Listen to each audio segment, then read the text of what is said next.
నమస్తే welcome to our channel. ప్రస్తుతం మనతో ప్రముఖ ఆధ్యాత్మికవేత్త ఆస్ట్రాలజర్ ముల్లపూడి సత్యనారాయణ మూర్తి గారు ఉన్నారు. వారితో మాట్లాడదాం. నమస్తే. నమస్కారం మా ఫణి కుమార్ గారు. విశ్వవసు నామ సంవత్సరం అండి, కొత్త సంవత్సరం ఉగాది నుండి స్టార్ట్ అవుతుంది. సో ఎప్పుడు కూడా అయిపోయిన సంవత్సరం ఎప్పుడు మనం కష్ట నష్టాలు అన్ని అనుభవిస్తాం కాబట్టి రాబోయే సంవత్సరం మీద ఒక హోప్ ఉంటుంది. ఈ సంవత్సరం ఎలా ఉంటుందో అన్న క్యూరియాసిటీ ఉంటుంది ప్రతి ఒక్కళ్ళకి.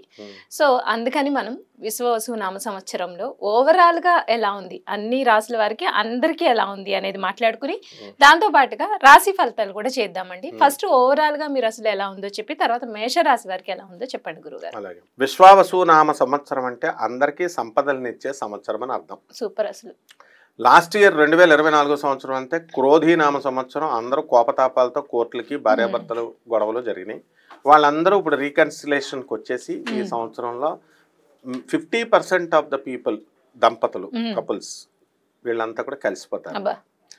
50% ఆఫ్ ద సివిల్ కేసెస్ ఇవన్నీ కూడా ఎవరి పొలాలు వాళ్ళకి వచ్చేయడం, హాస్టల్ కోర్టులో కేసెస్ అయిపోవడం జరుగుతుంది. ఈ సంవత్సరం రాజు సూర్యుడు, మంత్రి చంద్రుడు. కాబట్టి ఇంకేం కావాలి మనకి? రాజు కరుణామయుడై ఉంటాడు. అంటే రవి ఇప్పుడు కూడా స్ట్రిక్ట్ గా ఉంటాడు కానీ లోపల చాలా కరుణ ఉంటుంది. అందువల్లనే ఆ సూర్యనారాయణమూర్తి సింహరాశి వాళ్ళు, వీళ్ళకి ఏంటంటే వాళ్ళని ఎదురించకూడదు మనం. అందువలన ఈ యొక్క సంవత్సరంలో మనము ఎలా ఉంటుంది అంటే రాజు మంచివాడై ఉన్నాడు, మంత్రి చంద్రుడై ఉన్నాడు కాబట్టి, మళ్ళీ సైన్యాధ్యక్షుడు రవి అయి ఉన్నాడు కాబట్టి మనం ఈ సంవత్సరం బ్రహ్మాండంగా ఉంటుంది. భూకంపాలు ఉండవు, అస్సలు ఉండవు. ఏదో చిన్నది ఏ మూలనో ఎప్పుడో వస్తాయి కానీ మేజర్ గా ఉండవు. వర్షాకాలం మనకు రాబోతుంది, పుష్కలమైన వర్షాలు వస్తాయి. ఎందువల్లంటే ఏమండి రవి గట్టిగా ఉన్నాడండి అందుకని రావేమో అండి అనుకుంటారు, కాదు. నెక్స్ట్ ఈ కోర్టు లావాదేవీలు కలిసిపోతారు. విద్యార్థులు తెగ చదువుతారు. విదేశాలకు వెళ్ళేటటువంటి వాళ్ళ సంఖ్య ట్రంప్ వచ్చాడని తగ్గుతుంది అనుకుంటున్నారు కదా, ఏమీ తగ్గదు, పెరుగుతుంది. ఇంకా వీసాలు కూడా వస్తాయి. విదేశ వలసలు ఎక్కువ జరుగుతాయి. అండ్ చేపల రొయ్యల చెరువులు బాగా పెడతారు జనం. ఇంతకుముందు చేపలు టపీ టపీమని చచ్చిపోయే రొయ్యలు, ఇప్పుడు అలాంటివి ఉండవు. నెక్స్ట్ రైతులు బ్రహ్మాండమైనటువంటి పంట చేస్తారు, కాస్ట్లీ గ్యాడ్జెట్స్ కొంటారు, ఖరీదైన వస్తువులు ఇళ్లల్లో. అయితే వైవాహిక జీవితాల దగ్గరికి వచ్చేసరికి దాంపత్యం మీద ప్రతి ఒక్కళ్ళు కూడా అసలు ఇది కలియుగం అంటే కామయుగం. ఎక్కువ రొమాన్స్ చేయాలి కానీ ఈ సంవత్సరం దంపతులంతా కూడా కెరీర్ మీద, ఉద్యోగాల మీద దృష్టి పెడతారు. దాంపత్యం తగ్గిపోతుంది. అందువలన సంతానోత్పత్తి తగ్గిపోతుంది ఈ సంవత్సరం, పిల్లల సంతానం మీద అంతా కూడా. అలాగే వృత్తి మీద ఎక్కువ కాన్సన్ట్రేషన్ చేస్తారు. రాజకీయ నాయకులకి కొత్త కొత్త పోస్టులు వస్తాయి, కొత్త కొత్త పార్టీలు పుడతాయి. అలాగే ఇప్పుడు సినీ ప్రముఖులు ఉన్నారు కదా, వీళ్ళంతా కూడా మంచి పేరు తెచ్చుకుంటారు. కొన్ని సినిమాలు హిట్ అవుతాయి, మీడియా రంగంలో అద్భుతాలు సృష్టిస్తారు. అండ్ Y2K వచ్చేసింది, ఇప్పుడు డీక్సీక్ ఇలాంటి సాఫ్ట్వేర్లు వచ్చేసినాయి. అందువలన మనకి ఫ్రీగా మనకి ఈ యొక్క ఆర్టిఫిషియల్ ఇంటెలిజెన్స్ లో మనం అద్భుతాలు సృష్టిస్తాం. అంటే ఫ్రీగా యాప్స్ రాగానే చూస్తారు. ఇంతకుముందు మనం మినిమం సబ్స్క్రిప్షన్స్ పెట్టి చూడాలి. ఈ విధంగా మనకి అన్ని వర్గాల ప్రజలకి కూడా, ముఖ్యంగా లేబర్, కష్టాన్ని నమ్ముకున్నటువంటి వాళ్ళకి వాళ్ళ దానికి తగ్గట్టుగా సంపద వస్తుంది, ఫలితం వస్తుంది. అండ్ యాంకర్లు, సినిమా హీరోయిన్ లాగా వాళ్ళ యొక్క చార్మ్ పెరుగుతుంది. అండ్ ఈ సంవత్సరం అంతా కూడా డామినేషన్ అన్నమాట. అంటే ఎవరి వృత్తుల్లో వాళ్ళ డామినేషన్. అలాగే ఫ్యామిలీలో లేడీ డామినేషన్ ఎక్కువ అవుతుంది. మంత్రిత్వం చేస్తారు భార్యలు. ఇంతకుముందు పాపం భర్తలను ఎలా కంట్రోల్ చేసుకోవాలో తెలియక వాళ్ళు మామూలుగా డైరెక్ట్ అడుగుతారు. ఇప్పుడు ఏమంటారు? ఇప్పుడు చూడండి, ఇంతకుముందు ఎగ్జాంపుల్ చెప్తాను. ఒక పెళ్లి సంబంధం బాగాలేదనుకోండి, నచ్చలేదు, కట్నం అవతల తక్కువ ఇస్తున్నాడు. అందుకని వీళ్ళు ఏం చెప్తారు తెలుసా? డైరెక్ట్ ఏమండి మీరు కట్నం తక్కువ ఇస్తున్నారు, అందుకు మీ సంబంధం మాకు వద్దు అని చెప్పరు. ఏమండి ఫలానా జ్యోతిష్కుడు చెప్పాడండి, మా జ్యోతిష్కుడు వద్దని అన్నారండి, కలవలేదండి అని ఎలా తోసేస్తారో. ఇది వరకు సినిమాకి తీసుకెళ్ళు, నగల కొను, చీరలు కొను అని అడిగేవారు పాపం ఆడవాళ్ళు. ఇప్పుడు అట్లా అడగరు అన్నమాట. ఇప్పుడు ధనత్రయోదశి వచ్చింది, నువ్వు బంగారం కొనిపెట్టాలా, కుబేర ఇది కొంటే నువ్వు కోటీశ్వరుడు అవుతావు, లేదా నీ ఉద్యోగం ఊడిపోతుంది అని ఒక సింపుల్ గా మంత్రిత్వం. చంద్రుడు కదా చెప్పగానే వీడికి నిజంగానే సాఫ్ట్వేర్ రిసెషన్ లో ఉంది, ఎక్కడ ఉద్యోగం ఊడిపోతుందో అని చెప్పి భయం వేసి వీడు కొంటాడు. అలాగే చీరలు ఒక కొత్త పండగను సృష్టిస్తారు అవసరమైతే. ఆ పండగతో చక్కగా ఈ చీరలు కొనాలి గురుగారు, విశ్వవసునామ సంవత్సరంలో సంవత్సర ఫలితాల్లో భాగంగా మకర రాశి వారికి ఎలా ఉందో చెప్పండి. శ్రీ విశ్వావసునామ సంవత్సరం ఉగాది 2025 సంవత్సరం నుంచి ఉగాది 2026 వరకు మనకి మకర రాశి వారికి సంవత్సర ఫలితాలు చాలా అద్భుతంగా ఉన్నాయి అని చెప్పాలి. అండ్ అందరికంటే ఎక్కువ లాభపడేది ఈ మకర రాశి అని మనం క్లియర్గా చెప్పచ్చు. కారణం ఏంటంటే 7.5 సంవత్సరాలుగా ఏడుపు పెడబొబ్బలతోనే ఉన్నటువంటి మకర రాశి వాళ్ళకి ఇప్పుడు నవ్వులు పువ్వులతో మార్చి 29, 2025 సంవత్సరం నుంచి ఉంటుంది. కాబట్టి ఏలినాటి శని వెళ్ళిపోతుంది. ఏలినాటి శని వెళ్ళిపోతూ వెళ్ళిపోతూ వీళ్ళకు ఒక ఇల్లు ఇస్తాడు, ఒక పెళ్ళాన్ని ఇస్తాడు పెళ్లి కానటువంటి వాళ్ళకి. అలాగే చక్కగా ఈ ఏ కోరికలైతే తీరకుండా వదిలిపోయి ఉన్నాయో అవన్నీ కూడా అకంప్లిష్ అవుతాయి, పూర్తవుతాయి. ఇకపోతే మకర రాశి వాళ్ళకి మనకి శని కుంభరాశిలో ఉన్నటువంటి శని మీనరాశిలో ఉన్నటువంటి రాహువు కుంభరాశిలోకి వస్తాడు. అదేవిధంగా ఈ యొక్క కేతువు మనకి కన్యా రాశి నుంచి అష్టమ స్థితిగతుడు అవుతున్నాడు. అదొక్కటే మైనస్, అంటే సింహరాశిలోకి వస్తున్నాడు. ఇకపోతే గురుడు వచ్చేసరికి వృషభంలో ఉన్నటువంటి గురుడు మిథునంలోకి వస్తున్నాడు. కాబట్టి శత్రువులపై ఆధిపత్యం సంపాదిస్తారు. ఇప్పుడు ఎవరింటికన్నా వెళ్ళారనుకోండి మకర రాశి వాళ్ళు, వాళ్ళకి కాఫీ ఇవ్వలేదనుకోండి, నేను సొసైడ్ చేసేసుకుంటానని అన్నంత బాధ వస్తుంది. ఎవరైనా రోజు ఆఫీస్లో good morning sir, good morning అని అన్నారనుకోండి, రోజు చెప్పేవాడు ఒక్కరోజు గుడ్ మార్నింగ్ చెప్పకపోతే సొసైడ్ చేసేసుకోవాలనిపిస్తూ ఉంటుంది. కారణం అష్టమ కేతువు.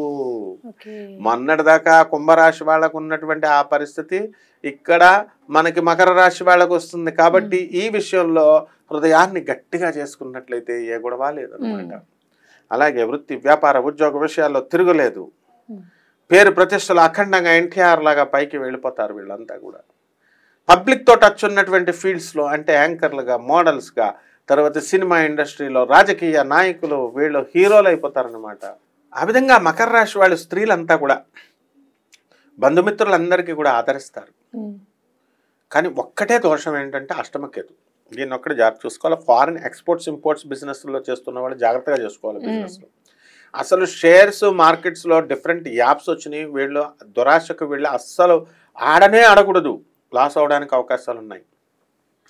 అలాగే ఈ యొక్క మకర రాశి వారు కొత్త బాంధవ్యాలు అనేటటువంటివి ఏర్పాటు చేసుకుంటారు. అలాగే ఈ మకర రాశి వారికి ఏమవుతుందంటే 9 and 5 ఫార్ములా అప్లై అవుతుంది ఈ సంవత్సరం. అంటే ఏంటండి? అంటే కన్యా రాశి, మకరం నుంచి కన్యా రాశి 9, కన్య నుంచి మకరము 5. కాబట్టి కన్యా రాశి వాళ్ళ దోస్తానాలు ఎక్కువ అవుతాయి అన్నమాట వీళ్ళకి, అండ్ వర్కౌట్ అవుతాయి బాగా. అలాగే ఈ బంగారం కొనేటటువంటి అవకాశాలు, ట్రంప్ ఎంత పెంచుకున్న బంగారం కేర్ కూడా చేయరనమాట వీళ్ళు, అంత ఆదాయం వీళ్ళకి వస్తుంది. కాబట్టి కంపారిటివ్గా క్రోధినామ సంవత్సరం నుంచి ఈ సంవత్సరం చూసుకుంటే పెరుగుతుంది. కొంతమంది ఆల్రెడీ పంచమ గురుడు ప్రభావం వల్ల లాస్ట్ ఇయర్ కొంతమంది ఇల్లు కొన్నారు. ఇక బ్యాలెన్స్ అయిపోయినటువంటి వాళ్ళు ఎవరంతా ఉన్నారో అటువంటి వాళ్ళంతా కూడా ఇల్లు కొనడానికి అవకాశాలు ఉంటాయి. సినిమా రైటర్స్ ఉంటారు, కథలు రాసేవాళ్ళు, పాటల గీత రచయితలు ఉంటారు. వీళ్ళందరూ కూడా కథలు ఈ సంవత్సరం సంపూర్ణంగా వీళ్ళకి గుర్తింపు రావడం అనేటటువంటిది జరుగుతుంది. అలాగే సినిమాల మీద సినిమాలు బ్రహ్మాండంగా హిట్ అయిపోతాయి. హీరోలకి పేరు ప్రతిష్టలు ఎక్కువ వస్తాయి. అలాగే సినీ సంగీత సాహిత్య రంగాలలో ఉన్నటువంటి వాళ్ళు వీళ్ళకి చక్కగా గుర్తింపులు వస్తాయి. జ్యోతిష్కులు మరి కొన్ని సంస్థలు ఉన్నాయి మనకి, డబ్బులు తీసుకుని సన్మానాలు చేసి సర్టిఫికెట్లు ఇచ్చే సంస్థలు, వాటి ద్వారా కొన్ని అవార్డ్స్ అనేటటువంటివి వీళ్ళు మకర రాశి వాళ్ళకి ఆఫర్లు ఇవ్వడం జరుగుతుంది. వీళ్ళు కొనుక్కుంటారు కూడా. ఆ విధంగా ఈ యొక్క మకర రాశి విద్యార్థులు ఎవరైతే ఉన్నారో అటువంటి వాళ్ళంతా కూడా విద్యలో లాస్ట్ ఇయర్తో పోల్చుకుంటే కొంచెం డౌన్ అవడానికి అవకాశం ఉంది. అందుకని జాగ్రత్తలు చదువుకోవాలి.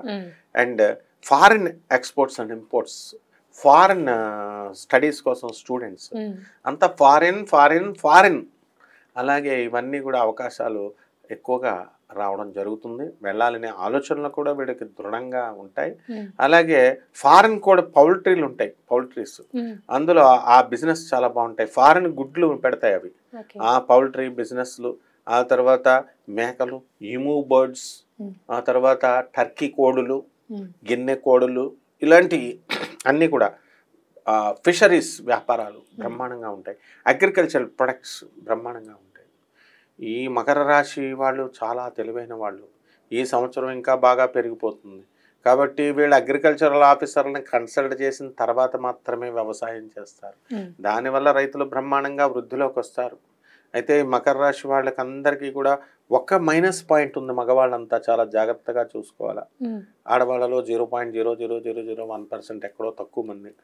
ఈ సంవత్సరం అంతా కూడా వాళ్ళు రాహువు మనకి ధనస్థానంలోకి రావడం వల్ల, వాక్కు స్థానం కూడా అవ్వడం వల్ల నోటికి సంబంధించినటువంటి దుర్వ్యసనాలు రావడానికి అవకాశాలు ఉన్నాయి. అంటే పాన్పరాగ్లు, మందు కొట్టేయడాలు, ఇలాంటివి చేయడానికి అవకాశాలు ఉన్నాయి. కఠినంగా మాట్లాడడానికి అవకాశాలు ఉన్నాయి. కాబట్టి ఏం ప్రాబ్లం లేదు. ఈ విధంగా ఈ రాశి వారందరికీ కూడా బ్రహ్మాండంగా ఉంది. మకర రాశి వాళ్ళకి భార్యాభర్తల మధ్య కొట్లాటలు వాళ్ళు ఉన్నారు. ఆ బ్యాచీలు కలిసిపోవడానికి అవకాశాలు ఉన్నాయి. కొంతమంది మకర రాశి మగాళ్ళు మాత్రం భార్యలను రానివ్వకుండా ఇంకా మొండిగానే ప్రవర్తిస్తున్నారు. వాళ్ళకి ఇక ఆ గ్రహం శనీశ్వరుడు వాళ్ళకి తోలు తీసేసిన తర్వాత కానీ అప్పుడు కానీ భార్యలను తెచ్చుకోరన్నమాట. రైట్ అండి. అయితే మకర రాశి వారు విశ్వవసునామ సంవత్సరం కలిసి రావాలి అంటే వారు పాటించాల్సిన పరిహారాలు ఏంటి? వారికి కలిసి వచ్చే రంగు, అదృష్ట సంఖ్య, అదృష్ట రోజు, వాళ్ళకి కలిసి వచ్చే రోజు, అలాగే పఠించాల్సిన మంత్రం గురించి చెప్పండి.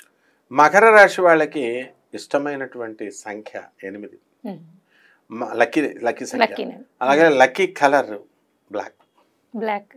అలాగే లక్కీ వారము శనివారము. పఠించాల్సిన మంత్రము ఓం మందాసహిత శనేశ్వరాయ నమః. మందాదేవిని కూడా తలుచుకుంటూ శనేశ్వరుడిని ప్రార్థించాలి. లేదా సింపుల్గా ఓం శనేశ్వరాయ నమః అన్న మంత్రంతో చేయాలి. ఇక సాంప్రదాయబద్ధంగా ఉన్నటువంటి జ్యోతిష సూత్రాల ప్రకారము మనకి ఈ యొక్క ఏలినాటి శని వెళ్ళిపోతుంది.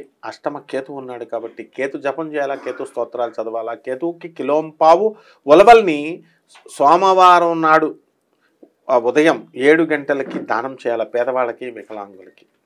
అలాగే మనకి తంత్ర జ్యోతిష ప్రకారము ఉలవ చారుని కాసి వీళ్ళకి మన తాతల వయసు ఉన్నటువంటి వాళ్ళకి, పేదవాళ్ళు వికలాంగుల్ని ఏరుకొని వాళ్ళకి పెట్టడము, ఈ ఉలవచారు పెరుగుతో భోజనం పెట్టడము, వాళ్ళకి ఎంతో కొంత తాంబూలం అది ఇచ్చుకొని సత్కరించడం. అంటే డబ్బులు కాదు, తాంబూలాలు ఇలాంటివన్నీ కూడా. అలాగే ఈ యొక్క రావి చెట్టు చుట్టూ ప్రదక్షిణాలు, నీళ్లు బాగా పోయడాలు. రావి చెట్టులో మహత్తరమైన శక్తి ఉంటుంది. శనీశ్వరుడు దాని మూలంలోనే కూర్చుంటాడు. కాబట్టి ఈ రకంగా కనుక చేసినట్లయితే తంత్ర జ్యోతిష ప్రకారం కూడా చాలా స్పీడ్గా వీళ్ళకి ఫలితాలు రావడానికి అవకాశాలు ఉన్నాయి. రైట్ అండి. సో విశ్వవసునామ సంవత్సరం మకర రాశి వారికి ఓవరాల్గా ఎలా ఉంది అని చెప్పడంతో పాటు, అలాగే వారు పాటించాల్సిన పరిహారాలు, వాళ్ళకి కలిసి వచ్చే రంగు, అలాగే అదృష్ట సంఖ్య, వీటి గురించి కూడా చాలా చక్కగా వివరించారండి. ధన్యవాదాలు గురుగారు. ధన్యవాదాలు.